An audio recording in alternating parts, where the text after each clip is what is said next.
दो एक बार तो मैंने गियर और ब्रेक से पाँव हटाकर इन्हें ठोकर भी रसीद करने की कोशिश की। एक कुत्ते के जबड़ों में मेरा पाँव भी आ गया था। शुक्र था कि मेरे पैर में मोटे बूट थे। मैंने एक झटका देकर पाँव छुड़ाया। पीछे बैठी नादो भी मखसूस अंदाज में इन्हें हचकारे दे रही थी। साथ ही उसने सूटकेस भी दरमियान से हटाकर हाथ में ले लिया था। वो साथ भागते खूनखार कुत्तों को इसकी ज़रबें लगाने की कोशिश कर रही थी। इस धक्कम पेल में मेरी पुश्त पर उसका कयामत खेज मेल भी मुझे साफ महसूस होता रहा, मगर इस वक्त किसे इन अटकलियों की परवाह थी। बड़ी मुश्किल से जान छूटी और हम आबादी में पहुंच गए। सूटकेस उसने दोबारा अपने और मेरे दरमियान में रखा तो मैंने भी सुख का सांस लिया। अब मेरी पुश्त पर किसी नरमो उदास लम्स के दबाव के बजाय सूटकेस आ गया था। यहाँ भी हू का आलम था। गांव के लोग दिन भर के थके मारे कच्चे और पुरस्कून कोठरी नुमा कमरों में बेसुध सोए हुए थे। बाइक की हेडलाइट रोशन थी। हम दो एक टेढ़ी मेढ़ी कच्ची गलियों से होते हुए बिल आखिर एक आखिरी सिरे पर वाके घर के सामने रुक गए। मैंने बाइक खड़ी की और चाबी घुमाकर इंजन ऑफ कर दिया। नादो उतर आई और मैं बाइक के साथ टेक लगाकर खड़ा हो गया और साथ ही साथ इर्द गिर्द का जायजा लेने लगा। हर तरफ सन्नाटे का राज था।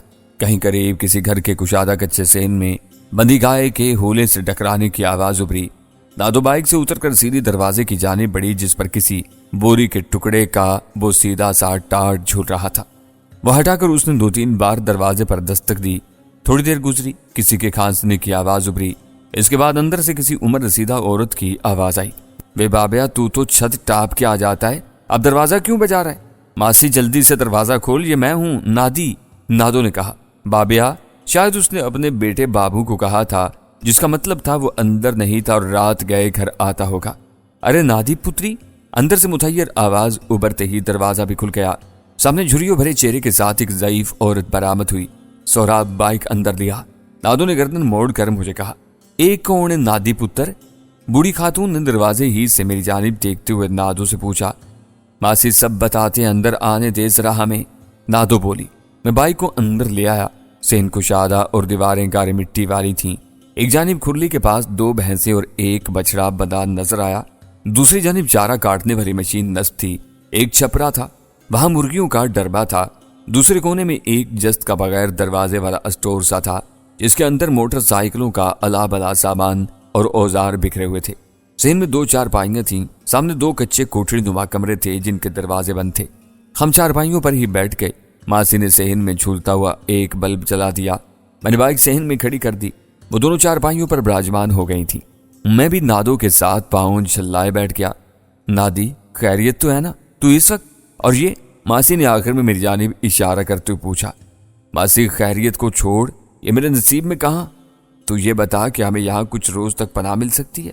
मासी नूरा ने तशकीक भरी नजरों से नादो और फिर मेरी तरफ देखा, फिर जरा तेज से लहजे में बोली, तो अब क्या तूने ये नया चक्कर शुरू कर दिया? या अब क्या तेरा कोई नया खसम है? मासी नूरा लाख उम्र रसीदा थी, लेकिन देखने में वो खासी दबंग और तेज तरार थी।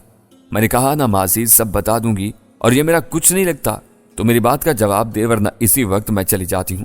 नादो ने बुरा मानकर कहा तो मासी एकदम मुशफकाना लहजे में उसके सर पर हाथ धरते हुए प्यार से बोली, तू मेरी धियों जैसी है, भला मैं तुझे क्यों इस तरह जाने दूंगी?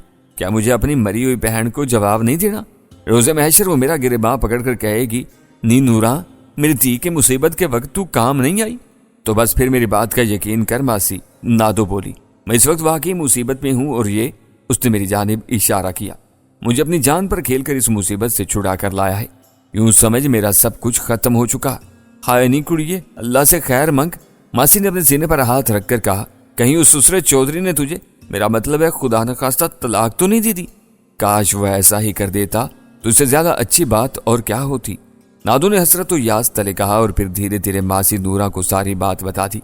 मासी नूरा बड़े गौर और इन्हिमाक से ये सब सुनती रही और इस दौरान बार बार कभी अपने सीने को थाम लेती तो कभी अपना पोपला सा मुंह खोलकर इस पर अपना हाथ रख देती और इसी दरमियान में वो मेरी जानिब भी मुतहय्यर सी नजरों से देख लेती थी। मैं खामोशी से बैठा इन दोनों की जानिब तकता रहा। अब इतना ही काफी है मासी, बाकी बातें बाद में बताऊंगी। आखिर में नादो ने मासी से कहा और साथ ही उसने मेरी जानिब जरा दुस्दीदा निगाहों से देखा भी था, तहम मुझे भी अपनी जानिब तकता पाकर उसने फौरन निगाह फेर ली। मुझे लगा जैसे वो अब भी मुझसे कुछ छुपाए हुए थी और कुछ ऐसी बातें भी थी जो सिर्फ वो मासी से तन्हाई में ही करना चाहती थी, मेरे सामने नहीं। मैंने भी ध्यान नहीं दिया और अनजान बना बैठा रहा। बस तू फिक्र न कर, जितने दिन मर्जी चाहे इधर रह, पर ध्यान रखना तुम दोनों। मासी नूरा कह रही थी, बाहर बला वजह मत निकलना, कोई घर मिलने आए तो अंदर कोठड़ी में छुप जाना, मैं खुद ही आने वाले को देख लूंगी। वैसे तो मैं बाहर तंदूर ही में होती हूँ। मासी तू अब तक इस उम्र में इस कदर सख्त काम करती है, ये बाबू मुस्टंडा क्या करता है फिर? उसकी तूने शादी भी नहीं की अब तक। नादो ने हैरत से कहा तो मासी बोली, काम तो करता है बाबू, बाकी मुझे तो शौक है तंदूर लगाने का। पिंड के लोग मेरे तंदूर की लगी गर्मा गर्म रोटी पसंद करते हैं, मेरी इज्जत करते हैं, मुझसे मोहब्बत करते हैं। एक दिन क्या एक वक्त तंदूर ना लगे ना तो दरवाजे के बाहर जमा हो जाते हैं मेरी खैरियत पूछने के लिए। अब बता भला कैसे ना इनकी खिदमत करूं? वैसे भी अब मैं शाम ही में लगाती हूँ तंदूर, गर्मियां जो आ गई हैं। नादो को पता नहीं मासी की मंतक समझ आई या ना आई, मुझे जरूर आ गई थी। तूने इसकी शादी भी नहीं की अभी तक। नादो अब शुरू हो चुकी थी और मेरा नींद के बारे बुरा हाल था। अब कर दूंगी, तू आज हो गई है, मासी ने मानी खेज लहजे में कहा तो नादो ने बात बदली और आराम करने का कहा। शायद उसकी मासी को इसके बारे में अभी कुछ मालूम नहीं था, या फिर उसने किसी और वजह से यह बात कही हो। मुझे बहरहाल सर कपाने की जरूरत नहीं थी।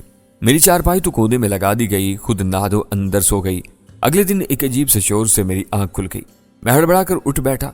बीच शहर में एक खटारा सी पुराने मॉडल की वेस्पा स्कूटर डबल स्टैंड पर खड़ी थी और एक खूब मोटा सा गोल गप्पा नौजवान उसे एक्सीलेटर दिए जा रहा था। ऊपरी बदन उसका बरहना था, नीचे शलवार कसी हुई थी, रंगत काली स्या थी, चेहरे पर चीचक के गड़े नुमा दाग भी नजर आ रहे थे। कद ठिंगना था, बाल छोटे थे। वह स्कूटर में मस्त था। करीब औजारों का बाक्स खुला पड़ा था और औजार बिखरे हुए थे। शायद यही मासी नूरा का लड़का बाबू था। सूरज से वो मुझे झाबड़ झल्ला सा ही दिखाई दिया, ताहम मेरा ये अंदाजा गलत भी हो सकता था। बाजुकात ऐसा नजर आने वाले अंदर से कमीने भी निकलते हैं। मासी बावर्ची खाने में मसरूफ थी। नादो न जाने कहाँ थी। सहन में धूप फैली हुई थी। इसी से मैंने वक्त का अंदाजा लगाया 10 तो बज गए होंगे। जाती हुई सर्दियों की धूप अब चुभने लगी थी। मौसम दरमियाना हो चला था। गर्मियों की आमद थी, ताहम रात में सर्दी और दिन में गर्मी जैसा मौसम था। मैं चारपाई पर उठ बैठा। बाबू ने मेरी तरफ उचटती सी निगाह डाली और फिर अपने काम में मसरूफ हो गया। वो अपने हाल में मस्त रहने वाला नौजवान था। बाज लोगों को काट कबाड़ और अला बला से जुनून का इश्क होता है, ये भी मुझे कुछ ऐसा ही नौजवान लगा। मैं गुस्ल खाने में जाने के लिए चारपाई से उठने ही वाला था कि नादो वहां से अपने गीले लंबे बाल खोले आती नजर आई। उसने दुपट्टा नहीं लिया हुआ था। वो भी नहा कर निकली थी और बाल झाड़ती हुई मेरी चारपाई के करीब आ गई। उठ गए? बड़ी देर तक सोते रहे हो? वो शौक लहजे में बोली। उसने धुला निखरा सुर्ख फूलदार लिबास पहना हुआ था जो उसकी खिली खिली रंगत वाले सुथरे चेहरे पर खासा जच रहा था। जवाब में मैं क्या बोलता? पता तो था ही उसे शब गुज़िश्ता और पेश आमदा हालात की कशाकशी का, इसलिए उठ खड़ा हुआ। गुस्ल खाना खाली है? मैंने पूछा। हाँ चले जाओ, तब तक मैं नाश्ता तैयार करती हूँ। मैं आगे बढ़ने लगा तो उसने अचानक हाथ आगे करके रोक दिया। मैं चौंक कर रुका। इस बागड़ बिल्ले से मिले हो? उसने सहन में काम करते हुए बाबू की तरफ इशारा किया। अभी नहीं, बस देखा ही है, मैंने जवाब दिया। ओए बाबे बदतमीज, ये क्या हर वक्त तू खटारों में उलझा रहता है? घर में मेहमान आया है, क्या सलाम नहीं किया अभी तक इसे? उसने बाबू की तरफ चेहरा करके हाँक लगाई। सलाम। बाबू ने दूर ही से आयल में लतरा हुआ हाथ बुलंद करके कहा। वालेकुम अस्सलाम। मैंने भी हाथ उठाकर जवाब दिया और गुस्ल खाने की जानिब बढ़ गया। गुस्ल खाना क्या था? नंगी ईंटों की 3 दीवारी थी। चौथी सिम्मत में टाट झूल रहा था। जो हवा से इधर उधर भी हो जाता तो अंदर की सारी खराफात की झलक बहासानी दिखाई दे जाती, जिसका हुजम बामुश्किल 4 बाई 4 का होगा। इसी के अंदर नलका, बाल्टी और रफ़ाए हाजत करने का बंदोबस्त कर दिया गया था। बहरकैफ मैं तो वैसे ही ऐसे माहौल का आदी था। गुस्ल वगैरह में मसरूफ रहा। जरा देर गुजरी तो लगा जैसे कोई झूलते हुए टाट के करीब आ गया हो। मैंने इस डर से कि कहीं हवा के झोंके से ये इधर उधर न हो जाए बुखलाकर उसे थाम लिया। ये अंगूछा ले ले और कपड़े भी तेरे ही साइज के होंगे। भोले और तेरी कदुकामत में भला क्या फर्क था? गुस्ल खाने के झूलते टाट के करीब आने वाला साया नादो का था। साथ ही उसने अपना नाजुक और गुदाज हाथ अंदर किया तो उसमें अंगूछा और कपड़े लटके हुए थे। वो मैंने लपक कर उचक लिए। इसी वक्त मुझे टाट पकड़े रहने का ख्याल ना आया और एक जरा हवा के झोंके से वो उधर को हुआ तो नादो का चेहरा दिखाई दे गया, मगर वो मेरी तरफ देखने के बजाय अंदर कहीं और ही घूरे जा रही थी। मैंने लपक कर टाट आगे कर दिया। वो होले से हंस कर पलट गई। मैं दांत पीसता रह गया। कपड़े बदल कर मैं बाहर निकला। नादो चारपाई पर बैठी थी। इसके सामने नाश्ते के बर्तन रखे हुए थे। मासी नूरा भी उसके साथ बैठी थी। बाबू अपना खटारा वेस्पा छोड़कर अब हमारी बाइक के पास खड़ा उसका जायजा लेने में मसरूफ था। ये लो, नाश्ता कर लो अपनी चारपाई पर बैठकर। नादो ने मेरी जानिब एक ट्रे बढ़ाते हुए कहा। اس میں چائے کا پیالہ اور پراٹھا رکھا تھا۔ وہ میں اس کے ہاتھ سے لے کر اپنی چارپائی کی طرف بڑھ گیا۔ یہ کتنے میں ملی تھی؟ اب نہ جانے وہ نادو سے مخاطب تھا یا مجھ سے۔ میں بہرحال چوری کی اس بائک کے بارے میں اسے کیا بتاتا۔ نادو البتہ ایک نگاہ میری طرف دیکھنے کے بعد اس سے بولی، یہ ہمیں تحفے میں ملی ہے، کتنے کی ہوگی تو بتا۔ نادو بھی شاید اس سے بات کے موڈ میں تھی۔ نئے ماڈل کی ہے، میرا خیال ہے مہنگی ہی ہوگی، اگر چوری کی ہوئی تو 30-40 ہزار۔ چل ہٹ، تجھ سے کس نے کہا یہ چوری کی ہے؟ نادو چڑ کر بولی تو ماسی نے اپنے بیٹے سے کہا، تو جا کر باورچی خانے میں ناشتہ کر لے، چائے ٹھنڈی ہو رہی ہوگی۔ بابو سر دھنتا ہوا اور ایک عجیب سی نظر مجھ پر ڈال کر باورچی خانے کی جانب بڑھ گیا۔ مجھے اس کی بات پر کھٹک لگ گئی۔ اسے کیسے اندازہ ہوا تھا کہ یہ بائک چوری کی تھی؟ ہو سکتا ہے اس نے یوں ہی اندازہ لگا لیا ہو جیسا کہ بقول نادو کے ہی مذکورہ ہو چکا تھا۔ بابو چوری کی بائک اور اس کے کل پرزے فروخت کرتا تھا۔ ناشتے سے فارغ ہو کر بابو دوبارہ اپنی اینٹوں پر کھڑی ویسپا میں مصروف ہو گیا۔ میں اور نادو دونوں چار پائیوں پر پاؤں جھلائے آمنے سامنے بیٹھ کر باتیں کرنے لگے۔ ماسی اپنا تندور دیکھنے چلی گئی تھی۔ ہم دھیمے لہجے میں باتیں کرنے لگے۔ میں نادو سے قدر تفکر سے کہا، یہاں ہمیں کسی قسم کا کوئی خطرہ تو نہیں؟ کیسی بیوقوفی کی باتیں کر رہے تو سوراب، خطرہ تو اب ہر وقت ہمارے سروں پر منڈلاتا ہی رہے گا۔ وہ بڑے گھاگ لہجے میں بولی۔ بات اس کی بھی غلط نہیں تھی۔ میں نے کھسیا کر ہونٹ بھینچ لیے۔ میں سمجھ گئی ہوں تو کیا کہنا چاہتا ہے۔ دوسرے لمحے وہ شرارت بھری مسکراہٹ سے بولی، فوری طور پر یہاں ہمیں کوئی خطرہ نہیں ہے، اور تو بھی یہاں 1-2 روز رہ کر فوزیہ اور راحیلہ کو ڈھونڈنے کی کوشش کر سکتا ہے۔ میں ابھی سے یہ کام شروع کرتا ہوں، میں نے کہا، لیکن اس سے پہلے مجھے اس بائک سے پیچھا چھڑانا پڑے گا، یہ ہمیں پھنسوا سکتی ہے۔ میرا لہجہ دھیما تھا، کیا خبر اس کی چوری کی اب تک رپورٹ بھی کرا دی گئی ہو۔ ساتھ ہی میں دزدیدہ نظروں سے صحن کے کونے میں بیٹھے ویسپا کے ساتھ چھیڑ چھاڑ کرتے بابو کو بھی دیکھ رہا تھا۔ وہ اپنے کام میں مگن تھا۔ بائک کے بغیر تو 8-10 کلومیٹر کا فاصلہ دوبارہ طے کر کے پھلا وسطی کی طرف کیسے جائے گا؟ چلو کوئی لاری شاری پکڑ کر وہاں پہنچ بھی جاتا ہے تو وہاں کہاں اجنبی جگہ پر مارا مارا پھرے گا، نہ کوئی واقف کار، نہ کوئی جان پہچان، اوپر سے دشمن ہر طرف تمہیں ڈھونڈتے پھر رہے ہیں۔ وہ بولی، دشمن تو ہر جگہ ہی میری تلاش میں ہوں گے، ویسے ضروری نہیں کہ وہ دونوں اب تک وہاں ہوں گے۔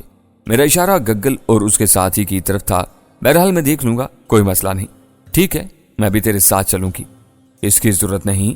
ضرورت ہے، وہ بولی، 1 سے 2 بھلے، یہ دیہاتی ماحول ہے، کسی زنانی سے بات کرنا پڑ سکتی ہے، وہ تیرے لیے مشکل ہوگی، لیکن ہم گھر گھر جا کر اپنا چہرہ نہیں دکھا سکتے۔